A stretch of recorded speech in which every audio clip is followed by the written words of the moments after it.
They said getting started was the hardest part, but no one told you how hard it is to scale a custom service business. It's time for your team to step up, but your clients want you. Discover how to scale to 7 figures and beyond by freeing up time and getting your team to run whole parts of the company so you can focus on scaling profits. This is the Hands Off CEO with Mandy Ellefson. Today on the podcast, we have Shaun Buck, and he is a serial entrepreneur of 16 years, currently operates the Newsletter Pro based out of Boise, Idaho. And the Newsletter Pro and Shaun was landed on the Inc. 500 fastest growing companies list with a shocking growth rate of 2,975%. And he also contributes to Entrepreneur and other large publications. And he's published his own books, and he also collaborated with marketing guru Dan Kennedy to write the No B.S. Guide to Maximum Referrals and Customer Retention. So really excited to have Shaun on the show today. He is definitely a hands-off CEO in his own right. When I was first connecting with him, it was a little bit challenging to get a hold of him because he was out of his business for 6 months. And this is while the company is growing a little over 35% year over year. And that's quite a bit for the size of company they have and for the lean, mean team that they have. So really excited to have Shaun here. It was a fun interview because it was like, he was answering questions before I even had a chance to ask him. And that's when you know it's like, it's going to be an awesome interview, is when it's like they're preempting answers before you even have a chance to ask them. So I am so excited. He shares really great content in this episode about getting past stagnation and past fear. And we share his, the stages he goes through in going from zero to now a $10 million company. So I'm really excited to have Shaun Buck here on the podcast. Stay tuned. Hi, this is Mandy Ellefson here with Hands Off CEO podcast. I have Shaun Buck here from newsletterpro.com. Welcome to the show, Shaun. Mandy, thank you so much for having me. I'm super excited and honored, honestly, honored to be on your show. I appreciate it very much. And so I'm pumped to have a chat with you. Well, yeah, I'm really excited to have you on the podcast here. And I invited Shaun to be on the podcast for a few reasons. And he was a little bit hard to nail down because, he's really living the life of the hands-off CEO. He's not someone who who just has like hours and hours of their schedules just open for you to just schedule into. And Shaun has built an 8-figure company, hands-off company that is in the marketing space. And the reason why I wanted to have Shaun on was that not only is he running a successful hands-off business where he's gone for months at a time. He was just sharing with me today. It's Monday today, and he was just sharing with me how he's out for the rest of the week after today, after this call. And this is at 10 o'clock in the morning. So he's definitely living the life of the hands-off CEO. But this is also a company that is creating a lot of rapid growth without him as the CEO. And so that's one of the reasons. The other reason is that this is a custom service, and this is a really great example of a custom service that has really focused on creating an outcome, and they've really focused on doing one thing very, very well, and they've scaled into an 8-figure company that's still growing. And the other thing is, Newsletter Pro, they do really great work. And I just like to share this with all of you as listeners, and so you can get some tips on how to use newsletters to really tap into those longer term sales. And we had a great conversation before this, and really, I really enjoyed everything that his perspective on business and growing his team and all of that. So Shaun, with that, I know I was just sharing a whole lot of things for why I was excited to have you here today. So, why don't we dig in? So you gave me permission to ask you whatever questions. Yes, anything and everything. So let's just go ahead and talk about that. How long have you guys been in business? So yeah, we started, it'll be 9 years coming up in January. So almost 9 years. So 9 years. So would you mind like sharing kind of the growth trajectory that you had through those 9 years? I think our listeners would find that really interesting. Yeah, absolutely. So it started out, just like most small businesses, it was just me, right? One-man band. I had one employee who did graphic design for me as a contractor. So I would just hire them to do, I paid them like, I don't know what I paid them. I don't remember anymore, but not a whole lot of money. And they did outsource contract work for me. It was mainly because I didn't know how to do that portion of it, but I did every other portion. So I did the project management, and then I even did one of the unique things about our service is that we ghostwrite all of the content. So we interview the business owner, the entrepreneur, right? 15 minutes on the phone, and then we ghostwrite a story as if it's in their voice. So I did the ghostwriting. My wife did the editing, and she's not like she's a trained editor. It was just that she was better than I was. She got an A in English, and I got a C- in English. So, there you go. Right. And that's how it started. And that's how it ran for really about the first 18 months. And part of the reason it ran that way was I was doing this business part-time for the first year. I had another company that I had to sell and I still had to run. And so this was definitely a part-time business. And so we did that. And then I made this jump 18 months in to doing something that's incredibly difficult for most businesses. And it was incredibly difficult for me as well, which was to double my workforce by hiring another person, right? That first employee. That's always like the scary thing. Like, how am I going to pay for them? What's going to happen? And I was literally sitting there, I'm like making a list of stuff they're going to do. And I'm like, this isn't 40 hours a week worth of work. Like, how am I even going to pay for this person? And I got some advice where they said, listen, you just make sure when you're starting to feel like you've got too much work, you're actually probably behind the eight ball. You probably should have already hired someone. Even if you can't fully articulate out what it is that they're going to do, like every single task, some of that will backfill. Some of it, you're just not remembering everything you need to do, whatever the case may be. And so I took this leap of faith and hired this person. Now, when most people do their first hire, there's one other thing that like messes with their head, okay? And that is that they think that, okay, I'm going to hire someone for $40,000 a year. So they think they're spending $40,000. But most of us are in at-will, states, right? So we're not spending $40,000. We're spending whatever the day rate is. So once we hire someone, we're just guaranteeing them a job tomorrow for 8 hours. So if they're making $20 an hour, we're only actually spending $160. And the next day we're spending $160. And the next day, right? Because we can let them go and go right back down to zero. It's not like we have to pay the full 40 grand. I learned that later on, but I wish I had known that sooner because I would have hired faster. I would have realized like, oh yeah, that makes sense, right? That's a really, I want to just stop there for a second, but that's a total value bomb that you just shared there. And I think that as entrepreneurs, it's really easy for us to be getting stuck in this. Well, we have to pay $40,000 or $100,000, whatever it is, for this employee. When I think it might just be fear that's messing up our heads. And when you really look at it, what did you find out what the real opportunity cost was? Well, yeah. I mean, so here's the thing. It was one of these things where I was actually, struggling to take on new customers. And what was happening was I was taking them on, even though I didn't have time and the resources to do it because I was with this one-man band, right? But then I was doing a poor job. And so then what happened was I would lose a customer. And then the fear would kick in where I go, well, I can't see, look, I lost a customer. I can't afford this employee. Like I don't have, and it's like, it literally was because I didn't hire the employee is the reason I lost the customer, which was then reinforcing my fear that I actually couldn't afford them when the true and correct answer was I needed that employee to grow and scale and make the company big and make my dreams and everyone's dreams come true. Right. And so I didn't know that back then. I fully understand that now, but I didn't realize that back then. And so I just had to take this leap of faith. And it took, a lot of people kind of prodding me and poking me and saying, hey, this is important and this is the right call and you totally need this and just trust in the process and trust that you can figure this out. And so we hired that first employee 18 months in.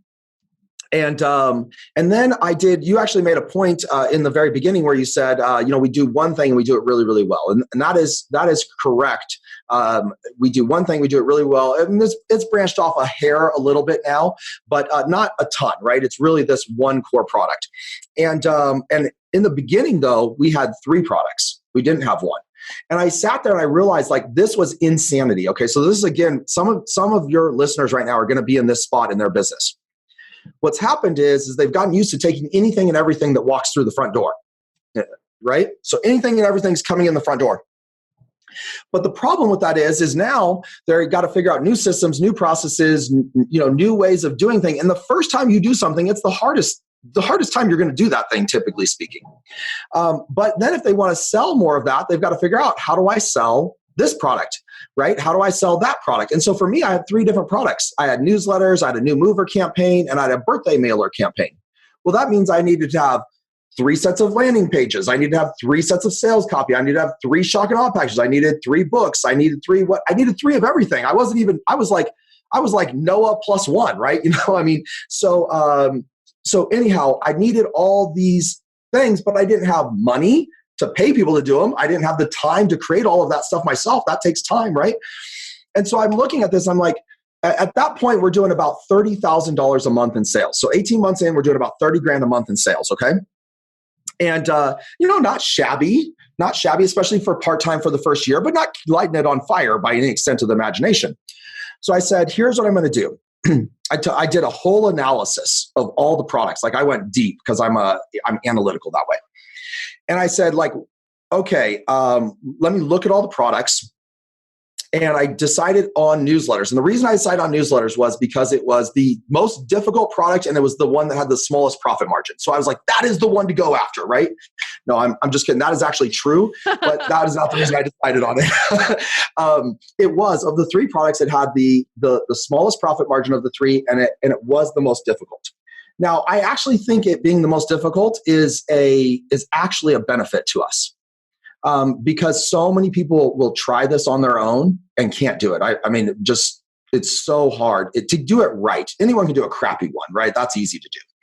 But to do it correct and actually make it work, it is actually difficult. You have to know what you're doing. So that was a benefit. But the low profit margin, that didn't bother me. The lower than the other ones, right? That didn't bother me. The reason I decided on that is at that point in my business, not a single customer had ever canceled the newsletter service.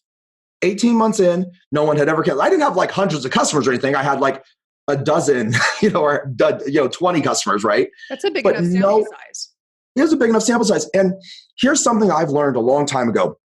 And unfortunately, most small businesses don't get this. And it actually is another thing where it's a little bit counterintuitive. But if they actually understood it and realized it, they would grow bigger, better, and faster. The single most difficult sale to make is the first one. The easiest sale to make is the second one, and everyone after that. And so if you take care of your customers, if you treat them well, if you build relationships with them, if you're not just that annoying entrepreneur who only contacts them when the entrepreneur wants you to buy something from them, when you actually care, when you open up and let them see behind the curtain that you're a real human with a family and issues and all these other things that happen, right? When you actually open up and peek behind the curtain there, let them behind the curtain, they start to know, like, and trust you. And all of a sudden, your retention improves, right? The customer stays longer. And any customer who stays longer gives you more opportunity to get referrals, as well as the longer they're with you, typically the more they spend. I mean, there's all sorts of studies that show that, right? That's not just my opinion. Lots of studies have been done on that. So when you go get a brand new customer, yeah, they come in and spend some money. That's great. But you have so many expenses attached to getting that customer.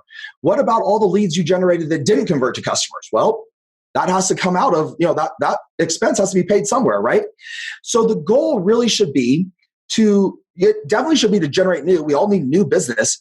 But if you aren't focused on keeping your customers and making sure that they stay longer and building relationships with them and encouraging them to refer and encouraging them to buy more when appropriate, right?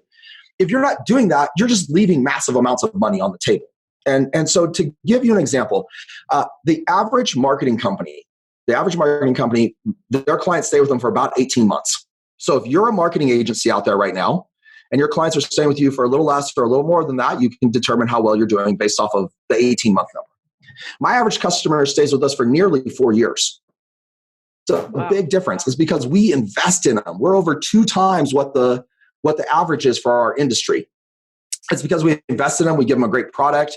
We give them amazing customer service. But I realized early on that it is not about, yes, I need the new ones in, but I need all the existing ones to stay so I can scale. Because if they're falling out the back, or if they're going out the back door as fast as I'm bringing them in through the front door, it's all for naught. And in fact, I'm actually, from a profit standpoint, I'm actually losing money because it costs so much to get them in. And then even when I get them in, there's no guarantee they're coming back. We all know that. Like, you go and sign up 10 new people today. In most businesses, that does not mean you will have 10 new people a quarter from now.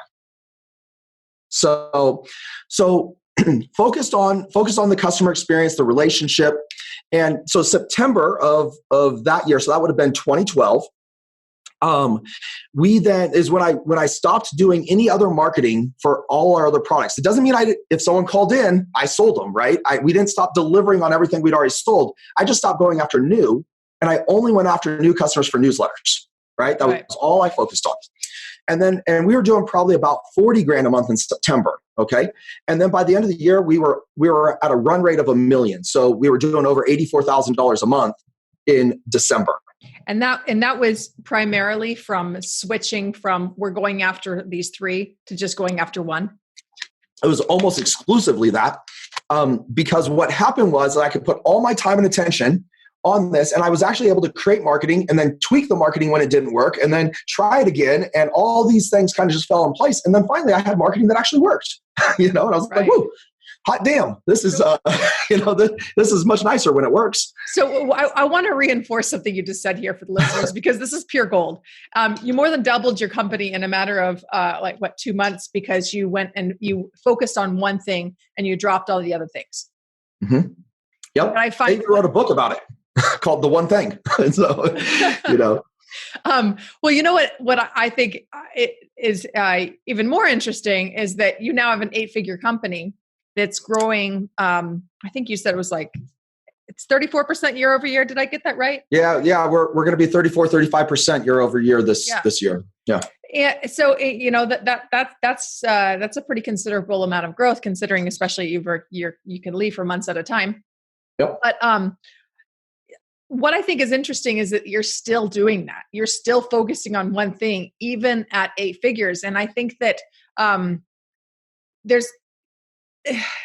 most will actually say, well, focus on one thing until you get to this point. Like most people that have good strategies, I should say. Yeah. There's plenty that say, well, you need to have this and this and this and this. We've got to build this whole value ladder, which is totally ridiculous, because how on earth can you possibly deal with all those moving parts? And you're just focusing on one. It sounds like a middle of the road offer, not a low end offer, not like a crazy high end offer, but something that is delivering actually a lot of value. Yeah, we're delivering a lot of value. I would say we're probably high mid from a pricing standpoint, I guess, mainly because of the custom there. Because you can definitely you could go get a generic newsletter for $99 a month, right? And then either print and mail them or email them yourself or whatever. It's not going to work. You're not going to be happy with any of the results. You're just kind of doing it to check a box, right? If you just want to check a box, you can totally go do that. Because we do a bunch of custom work, that ends up pushing the price up. But yeah, if you went to a PR agency, they'd be 3 times what we're charging by far, or at a minimum. And then of course you could go on the very low end and just do something completely generic. But what I always look for on pricing is it doesn't matter really what you charge. It matters the value you deliver, right? So if I'm going to charge you, let's call it $1,000, a month or whatever, right? But I'm delivering you value that is far greater than $1,000 a month. People will throw the money at you. They'll give you the money. And so you can be on the high end, you can be on the low end. It's all about adding value. So here's how I see it. Amazon is the best example of this, actually. They gosh, it's so impressed with what they do sometimes over at Amazon. So people are probably aware or becoming aware that Amazon is making a huge change to their Prime program. And it's been going on for a few months now. And what they're doing is they're shifting a ton of stuff to free next day shipping. Not 2-day shipping anymore, next day shipping for free on a ton of items. Now, why would they do that? Because they have like a 97% retention rate after the first year of Prime members. Like they all stay. Everyone loves it. Everyone's already happy with 2-day. But they're doing it because they're actually continuing to move the value up by improving the existing product, right? They're moving the value up, improving the existing product, and making all their competitors who have now caught up to free 2-day in a lot of cases scramble to catch up with them. So they're estimating they're going to lose $800 million this year to do that. An extra $800 million in increased expenses, not lose it overall, but just an $800 million increase in expenses to do this. And not because they have to do it, but because they want to continue to deliver a better product and better value and continue to exceed customer expectations. So I'm a big believer in, how can we add more to this, to what we're already offering to give more value so people they stay longer, they're more sticky, they stay with us, right? But it also makes it so much more of a no-brainer to buy. Right. Wow, we get all these things for that price? Holy cow. Right. I love that. So I kind of hijacked the conversation. You were in the place where you went from 40,000 to 84,000 from just from focusing down. So continue on from there. Yeah. So then we did a couple of things that really got us some good publicity. Like I ran for a competition called Marketer of the Year where my peers voted, and I was fortunate enough to win that competition, which got a lot of publicity in that particular circle. And about 6 months after, maybe it was 7, 8 months. My times might be a hair off on that, but 6, 7, 8 months after the start of 2013, we doubled again. We went from $1 million to $2 million, and then somewhere in early 2014. We were kind of pushing pretty early 2014. We were pushing that 3 million mark, and now, and it just like we continued to stack and pile on top of this year after year, and we continued to hire faster and faster and faster, right, and get more and more employees, and then, but here's the interesting thing that we did with that too. We continued to really work on the systems and processes, and then also continue to push what actually was what they could quantifiably get done, right? So we could get some more efficiencies in there, and we were able to, even though we hired all these people, we were able to make adjustments to improve efficiencies, because we also had a lot of really smart people here who were like, hey, we should do it this way. Like this would make way more sense to do it this way, right? And then that improved efficiencies, and then that allowed us to continue to scale, but at a lower cost for each head, right? We could put more customers on than before. So at one point, the average team, which would be a project manager, a storyteller, or a ghostwriter, right? Someone who calls and interviews you and writes all the articles for you, all the content, and then a graphic designer and an editor. Those would be a team, right? Those teams were only handling about 75 clients. Those teams were only handling about 40 clients. I apologize. 40 clients at the time, 35, 40. Now those same teams can handle 60 clients. Wow. Right. So we were able to really improve efficiencies, and we don't usually push them all the way up to 60. We usually put it at about 55. That way there's a little bit of room there. You don't want to work everyone at 100% all the time, right? And so a lot of those efficiencies were driven by the team themselves. Oh, absolutely. Yeah. Someone new would come in and be like, my last job, we did it this way. And we'd be like, wow, that's amazing. We never thought of that. And then we'd make improvements, or we'd come and bring them a problem. So it'd be like, hey, this is our problem. This is how it's working. We need a new solution. And then literally the team would come back with ideas for us as a management team and be like, yeah, have you tried this? Have you tried this? And we'd figure out what the best one was. And then we'd go try it and test it and see if it worked. So here's one of the ideas. I don't know if this came from a team, from myself, from one of the managers. Don't know where this idea came from, okay? But in the beginning, everyone was staggered. So all the project managers sat together. All the writers sat together. All the designers sat together. But they were all working on different clients. So if a designer had to speak to a project manager, they had to send them a chat message or walk across the room or whatever. So we made a switch and we put them all on teams in their own little pods, right? They're just small group pods. And they everyone in that pod all works on the same clients. Because they're all working on the same clients, we then improved efficiencies even more, right? And again, I don't remember whose idea that was. And for me, I don't care whose idea it was. I just care that we get to the right answer. I could really care less about who needs to get credit. Like I do my best to take my ego out of it. It doesn't need to be my idea. If my idea is wrong and your idea is right, great. I just want to be at the right answer. And I think more entrepreneurs need to understand that's where they need to get to. Like, It's not about who's right. It's about getting to the right answer. Little side tidbit. So I like that. So then if you kind of fast forward a little bit, look, we hit some points where we stalled. And that happens in businesses, by the way. The first million's the hardest. I find that about 3 million, that was a stall point for us where I had 6 months, I had to redo a bunch of things to get us to grow again. Just because there are things that change in the business and the culture and how you operate. It just doesn't always continue to, run in this like fluid motion. As you grow and you scale, you have to continue to improve, which can be frustrating because sometimes you're fixing problems that I literally at one point was fixing problems that I'd fixed 6 months ago that weren't broken because someone broke it. It was broken because that solution I put in couldn't handle the capacity we were at now, right? I haven't fixed it again. I was like, I wanted to pull my hair out. I was like, So we hit 3 million, 5 million. Supposedly you hit another one at 10 million. We have not hit that because we've gone over that, but supposedly there's another little milestone another little bump that you'll sometimes hit around 10 million, I've heard. But we'll see. That one has it. And those aren't exact numbers. It's like in that range. Maybe we'll hit it at 12 million, right? Who knows, right? So, you got these little speed bumps where you got to kind of keep evolving the business. And if you'll do that, you'll have a lot of success. But yeah, you got to know those little speed bumps are coming. In fact, if we go, let me actually just, because there may be some people on here who are newer listening. Those same speed bumps exist. The first speed bump is up to 100,000, then 300,000, then 1 million, right? So if you think about that, that's kind of then 5 million, then 10 million, then 30 million. Those are kind of the speed bumps where somewhere in those areas, you may run into some struggles because you have to make radical change to keep going forward. And if you don't make the change, you'll go backwards. And if you do make the change, and once you implement it, even though it's hard, that will allow you to continue to grow and push your business forward. And I know you know all this based off of what you guys do. You guys help people through all of this and help them see those. But for the listeners, that's really where it's at, Well, I'm really glad that you shared this. And this was actually a question that I was going to ask. Good. And you read my mind.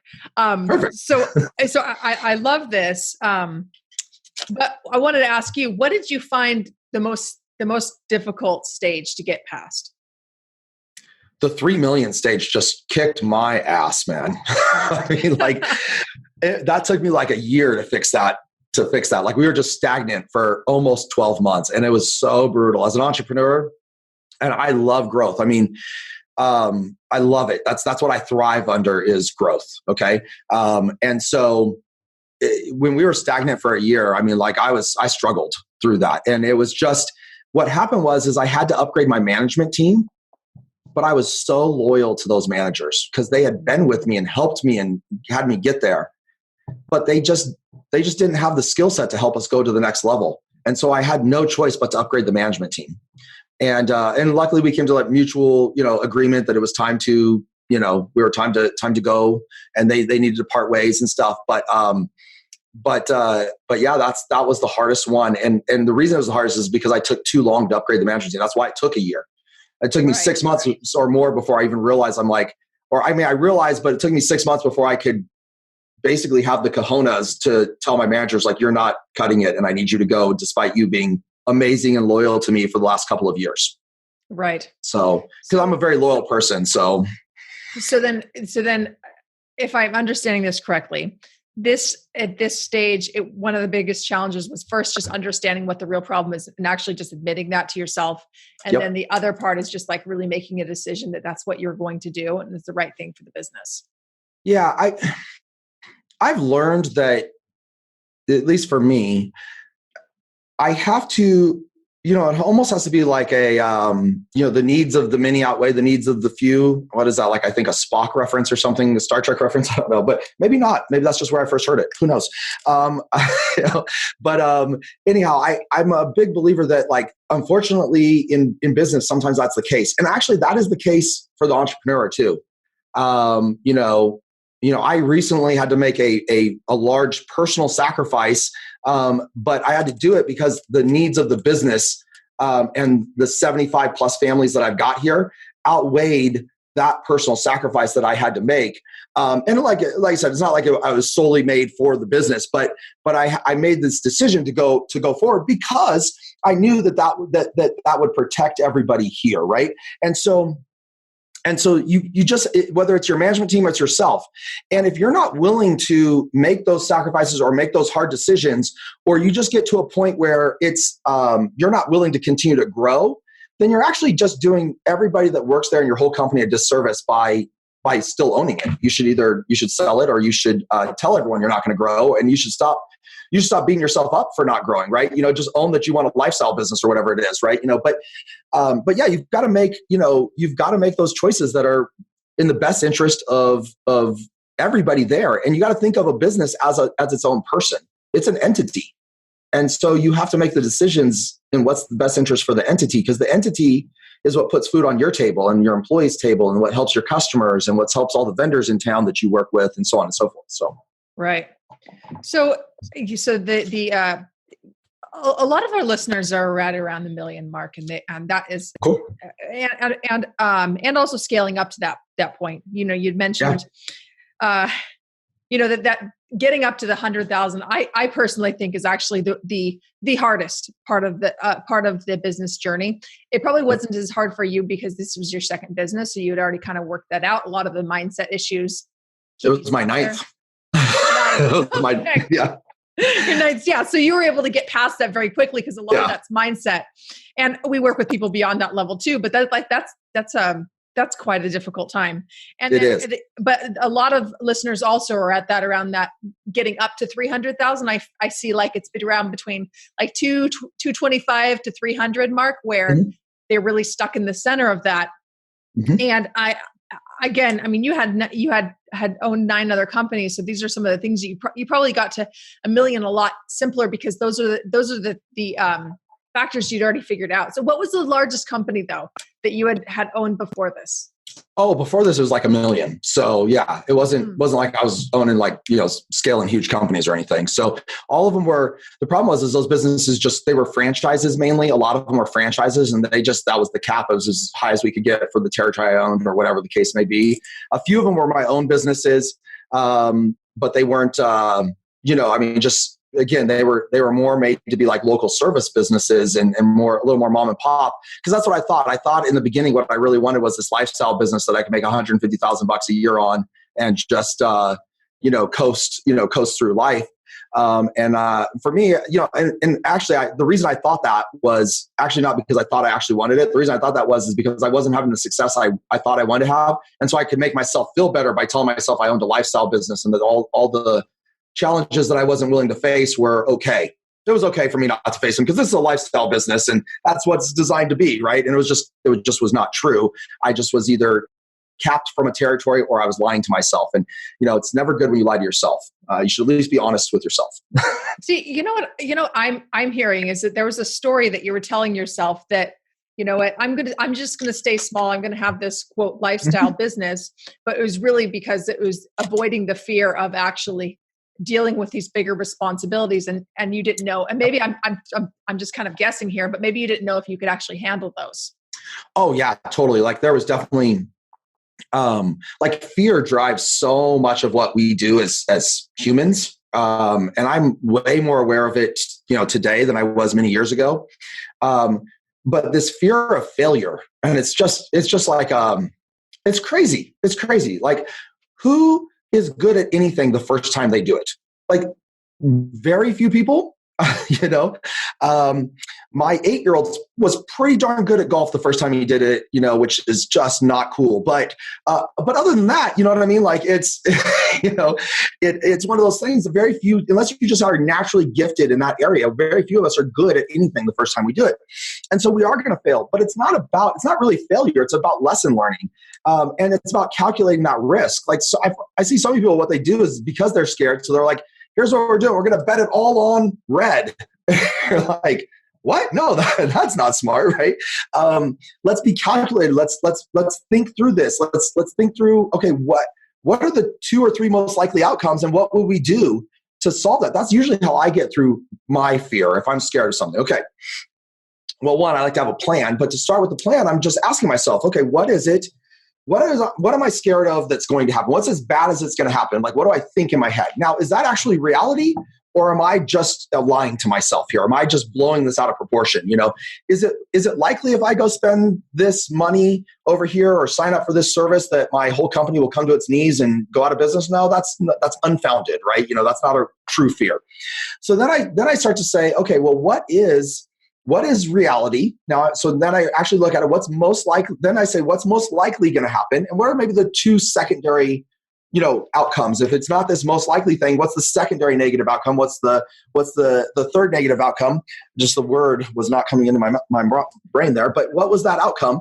And then I make a little, what would I do in this scenario? And I write myself a little note. What would I do? How would I solve this problem if this happens? Well, look, I'm way ahead of the game if the problem ever happens because I've got a plan. Right. And now all of a sudden I look at it, I'm like, that's not quite as scary. I think about it like I think of the employee. Well, what's the real cost? Is it really $40,000, or am I basically just telling myself it's $40 or $50 or $100,000 so that I can convince my spouse that it's a bad idea, so they'll support me in the fact that I don't want to go do this? Well, I mean, seriously, that's what we do. That's what a lot of us do, at least. I mean, I did it, so I'm assuming others do it. I want to break this down a little bit for the listeners because this is pure gold, and because this is actually a question I was going to ask you too. Is that how do you deal with the head trash and the gremlins that come in and fear? It's once you get to a certain point, you realize that it's really your head. It's all in your head, and just mastering that. And one of the things that I'm hearing you saying is that first of all, acknowledge that it's fear, and acknowledge that it's you trying to create something so that you can go and, like you said, go tell your wife to support you. And this is too risky for us to do. Right. And you get this validation. But what I'm hearing is first acknowledge this is fear. Actually looking at what's the worst, what are the things that could happen? Have a plan, and then calculate that risk, and then be looking at, well, what would I do in these different situations? So you're already way ahead. Yeah. The one other thing I do is I'll look at it and I'll say, well, is there anything I can do to minimize the risk on any of these areas? And then I focus on it, right? If there's something I can do to minimize it, I make sure that goes in the plan. I focus on that thing that's going to minimize it. Or is there any way where I could take a slight smaller risk, right? But still test the waters. Do I have to go all in and spend $10,000, or can I spend $100 and see, or $1,000, and see if I can get it to work, right? The last point of that, and this has been a staple to just my personal growth, is you need good coaches and mentors. You have to have this. A lot of times you can't see the forest through the trees. As an entrepreneur. So you've got to have coaches and mentors. You've got to have someone there who can help ask the hard questions sometimes, who can help point out where your weaknesses are. And you got to have someone there who, when you do get into a bind in an emergency, you can call. That's so important. I just made a post the other day on social media, and it said something to the extent of, listen, life and business, they're team sports. Right. And if you're here trying to play it by yourself, you're doing it wrong. Okay. You have to surround yourself with the right people. And at least for me in the beginning, and even still today, but definitely in the beginning, I didn't have those right people. I mean, I was just a poor kid from Northern California. My mom was a civil servant, a single mom, made no money, $30-something thousand a year, supporting three of us. I didn't have some silver spoon or anyone to help me, give me a hand up there. Okay, I had a kid at 16 years old. I'd moved out, had a kid at 16 years old. I raised him when his mom didn't want to. Listen, I didn't have any good starts here, guys. It wasn't, Daddy Warbucks didn't give me $1 million to get going here. Okay, I hustled for what I have. But my point here is that what you've got to do, right? Okay, is you've got to take a look at where you got to take a look. I lost my entire train of thought on that. Well, that's great. As you're thinking about it, I want to just kind of reinforce a few things that you're sharing, which is absolute gold here. That one of the things I'm hearing you say is that all the way through this whole interview, you're talking about how you're investing in yourself. You're investing ahead. There's a mindset. The mindset of growth is acknowledging the fear and just doing it anyway, calculating the risk, going for it, and being strategic about it. But you're surrounding yourself with the very best team. You're surrounding yourself with the best coaches and mentors, and recognizing that this kind of growth that you've created. What did you say? An 8-figure company in 9 years. You created that by surrounding yourself with the best kind of people and investing in yourself. Well, and I apologize. That is where I lost my train of thought, but that's where I was going with it, was like, I didn't have someone to help me, so I had to buy it. Right. I mean, and frankly, it's better when you buy it anyways. Right. Okay. Because you're not going to listen to them if you don't have skin in the game. Right. I give people, friends of mine, I usually will give them advice once. And if they do nothing with it, anything else they get from me is completely surface level advice. Right. Okay. But when they do something with it, I will cheerfully continue giving them advice, for free. Like, I won't even charge them for it when they're friends and stuff. But the people who but most people, you have to pay for it. It's 1 in 30 that I give advice to that actually goes on and does something, which is why I don't mind giving a little bit of advice in the beginning, give them a task to go complete, and then say, hey, just let me know when you're done with that. We'll talk some more. They never come back to me because they never complete the task, right? I know it. So I mean, I got 130, but if they were writing me a check for it, I'm not saying they would do it 100% of the time, but the second time I gave them the advice, they'd probably go do it. Or the third time I gave it, it wouldn't be that they never do it, because when they came back to me, I'd be like, why didn't you just do the thing I told you to do last time? And so I guess where I was trying to go with this is, look, you have to surround yourself with those people. And I think if you can get it for free in the very, very early stages, I guess that's okay. But I honestly think you need to pay for it, and you need to just go forward, because if you don't do that, you won't take it seriously. And what you want to do is you want to pay for that advice, and then you want to make an action plan, and then you just want to run at what you're doing as fast as possible, right? Run at it, and then make tweaks along the way. You don't have to have the perfect plan. Like, perfectionism is just it's the death of success. So, but yeah, you have to have mentors and you have to have coaches. Great. Well, thanks. I'm glad that you shared that. It was actually a question in my mind too, like, who's helped you contribute to the success? And clearly you've been doing a lot of investing in yourself, investing in your team, and really just allowing your team to be the solution to help you continue to grow. Yeah. I mean, if you're an entrepreneur listening to this and you're not reading books and investing in yourself, guys, all you're doing is hurting yourself. I read on average 9 books a quarter. Now, I do it via Audible. I do it via physical books, right? That's how I get through it all. Okay. 9 books a quarter, because here's the reality. I am not the CEO my company needs 12 months from now. 2020, November, I'm not the CEO my company needs, but I am determined to become that man. Right. And so in turn, I have to invest in myself. And the reason my management team, despite me investing in them years ago when we were at 3 million, the reason my management team didn't grow is because, yes, I was having them do some stuff and I was helping bring them along, but I can't do it all for them. They have to invest in themselves too. Right. And they didn't invest enough in themselves. And in turn, they stalled out. And you will stall out if you're not investing in yourself too. I told you guys, like, I 16, had a kid. I mean, I finished up high school. I tried college for a couple of years, but I'm not kidding you. Over the last 20 years that I've been an entrepreneur, I could have gone to Harvard probably 4 or 5 times. So well over $1 million in my own personal education.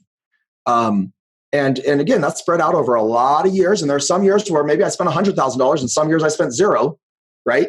But I spent a significant amount of money on it. And I still do to this day, because I need to be the CEO that my company needs 12 months from now. Right.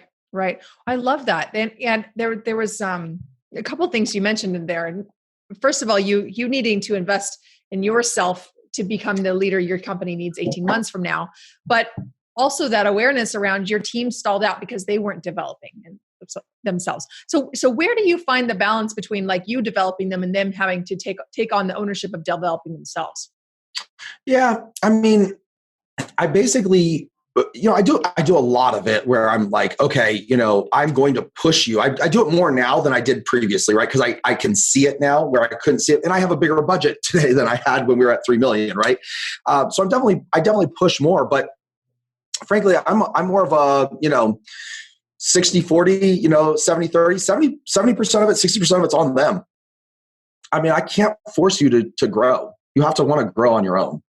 And frankly, if I do force you to grow, you're not going to retain anything I'm giving you. You're going to goof off. I'm going to send you to a conference. You're going to sit in the hallways or stay up in your hotel room and take a nap or whatever it happens to be. So you have to want it too.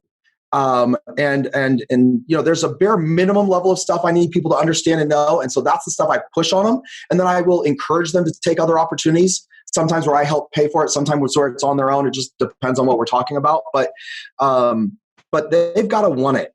And I can tell the ones that want it, and I can tell the ones that don't want it. Pretty quickly. Yeah. Well, that's great. So we haven't talked very much about what you guys do at all. I mean, I've loved hearing the growth trajectory of your company, and I mean, so many great things to learn from your knowledge and expertise. But why newsletters? Why did you guys? You've done 9 other businesses, so why did you go for the newsletters? Well, so here's what happened. One of the franchises that I owned that I mentioned, I was required to send a newsletter out from, like, it was in my contract. And I sent the world's crappiest newsletter for like 2 years. I mean, I got 0 results. It was boring. It was just atrocious looking. Like, it was so bad. And then one day I saw something or read something. I can't remember where I saw it, but I was like, you know what? If I'm going to do this, I should learn how to do it right. And I got to do it anyways. I'm literally contracted. I might as well try to see if I can get something out of this newsletter thing. And so I started creating a newsletter that, really wasn't great, but it was infinitely better than the one I was putting out. All of a sudden, I started getting traction. Like, I started getting referrals. I started having customers talk to me about stuff they read in the newsletter. So I knew I was building a relationship with them, right? I started to see customers be like, oh, I didn't know you guys did that. And then buying those products and services from us. And I am sorry, it's okay. Something just beeped on my computer there. And so anyhow, I basically went through and started doing all of that, and it started to work. But it was so difficult. Like, I was spending an inordinate amount of time to get this thing out. And so fast forward a number of years, I've been doing newsletters for myself for a long time. And I was like, look, I need to do something different. And I had owned marketing companies in the past. And that was really where my passion was. I wanted to help people. I'd studied it forever, and I'm get to my own horn here, but I'm really good at it. So I was like, okay, this is what I want to go and do. And so anyhow, I went out and started started saying, what kind of marketing should I do? That's where I came up with the three ideas. And then from there, I whittled it down. I'm like, listen, everybody's going digital, but I knew for a fact that, because at the beginning, all we did was print newsletters. We didn't even do any email newsletters. 2011, you could not buy an email newsletter from me. All of my friends thought I was crazy. They all did. And, but I'm like, no, this works. No, everyone, it doesn't matter. Someone can be like, hey, this newsletter thing, there's some people here thinking, oh, that's outdated. No one's going to read it. I'm like, dude, I send over 600,000 physical newsletters a month and millions of email newsletters. I assure you that is not the case. Okay. It is, you just have to do it right. That's all that matters. Okay. And when you do it right and it works, I mean, listen, I got friends making over $1 million a year, like in sales from the yellow pages. Not every business will that work for, but I have friends doing it. So some people will be like, yellow pages, that's so outdated. But I got one guy who sells these crazy, custom beds for older people with these back issues, or I don't remember what the exact issue is. And they're like $10,000 a bed. And he crushes it in the yellow pages. I have which I thought was insane. Like, I would have said the same thing. Like, that doesn't work. I have another friend who's owns a number of physical therapy locations. And literally the newspaper is his third highest source of new customers. I'm like, the newspaper, do you know the last time I had a newspaper subscription was? I can't even recall. It was so long. It was definitely in the 90s, And, but so some people think it's outdated, but it's not about that. It's about whether you can get the relationship, whether you can get them to read it, whether you can get them to consume it. Right. And I knew that. I just knew it, instinctually. Like, I didn't know why, but I knew it worked for me. And so I thought, well, must work for others too. And that's how I jumped into it. And like I said, it did. We were getting so many reviews, rave reviews from our clients. And I mean, at this point, I literally have, I have to have like of notes or stuff. I have to have 500-600 minimum testimonials, like of people who just like are sending it in. We read a half a dozen or more of them every Monday in our Monday huddle at 9:26 a.m., which is when the huddle starts. We read half a dozen of them every single week, and we always have way more than we can possibly go through and read. And so I know it works, and I knew it worked for me back then, and that's why I decided to start it. So, wow. And so who What kind of businesses are best for the newsletters that you guys do? What kind of companies, what are your best type of customers? Yeah, best type of customers, usually like professional services. So dentists, lawyers, physical therapists, and then all other service businesses like plumbers, electricians. B2B works really well. And then B2C, but typically not like retail B2C. Usually if there's some kind of, the customer needs to come back on some kind of recurring basis for whatever reason, right? And so those are the main categories. So like I'd probably say 40% of our clients are, or 30% of our clients are lawyers, about another 25 or 30% are doctors, usually in the physical therapy or dental realm. But there's other doctors. We have cosmetic surgeons and a bunch of other ones. We have a large number of service business, B2B business, and then we have a few weird ones. Like we literally do newsletters for like 2 or 3 funeral homes, which I think is a little bit strange. But I mean, we've been doing a newsletter for a funeral home for like 4 years, and I'm like, wow, okay, what's next? Bizarre. Well, what happens is they're like, okay, well, as sad as this is, they're like, well, mom just passed away. Dad's probably not that far behind, so we want to keep in communication with them. I mean, I know it's morbid, but everyone's going to die, so they want him to come back. I mean, I'm not saying that I'm just telling you what we do. We've done, we've done some crazy ones. I could tell you some crazy stories of ones. A couple I had to fire because they were too crazy, but that will have to be a podcast for another time. Well, that's great. Well, Shaun, where can people find you? Yes. So, okay, there's really 2 ways. If they want to go check out the website, right? They can totally go do that. That's just newsletterpro.com. The other thing they can do is they can actually text in if they would like to see, get some free information. They can get a free copy of my book called The Ultimate Guide to Newsletters. They can get it on the website, or they can go through this text opt-in. But let me tell you why they should do the text opt-in over the website. Because first of all, they probably all have their phones right now, right? So what I want you guys to do is I want you to grab your phone, open up your text messaging, okay? And I want you to text this phone number, the 208-269-9111. Again, 208-269-9111. I'll give it to you again at the end. And then text the word free. Now, when you do that, here's what's going to happen. You're going to walk through what is actually an automated text and email sequence. Okay? It does not feel automated. So I'm letting you guys in on some inside baseball so you know what's going on, because everyone here is entrepreneurs and they like this kind of stuff, right?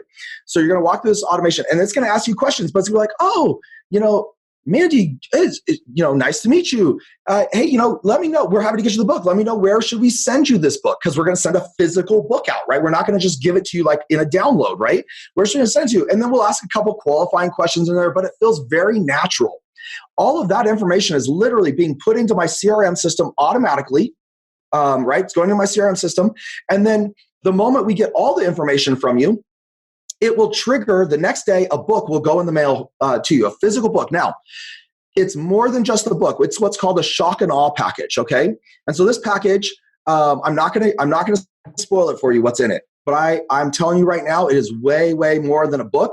And the other reason I think you should go get this is because this particular shock and awe package I've been using for almost 6 years in our marketing, and it brings in millions of dollars a year for us. And what you should do as an entrepreneur is you should take this and you should consume it, but you should be studying it.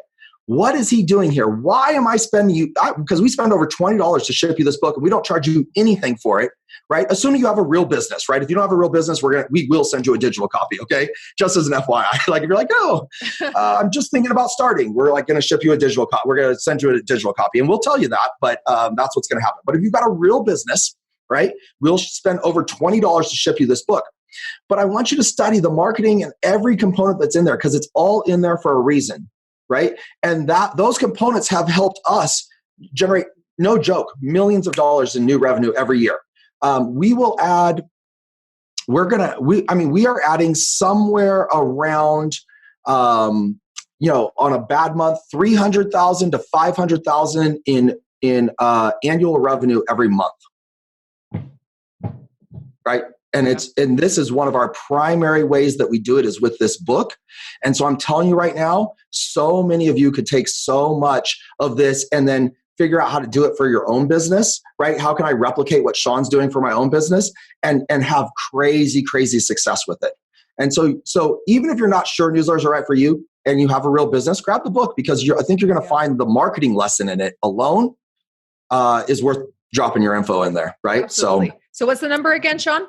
Yeah, so it's text the word free to 208-269-9111. Perfect. And we'll make sure to put that into the show notes as well. Awesome. What a great resource. Thanks so much for your generosity and sharing that with our audience, and for all of these great insights that you've been sharing through this, and for your generosity of time. So thank you so much. Anytime. Shaun. Thank you so much for having me. It was fun, and it was my pleasure. Thanks for listening to this episode of The Hands Off CEO with Mandy Ellefson. If you want to work less and make more, make sure you subscribe and get a new episode every week, and help spread the word by leaving a review.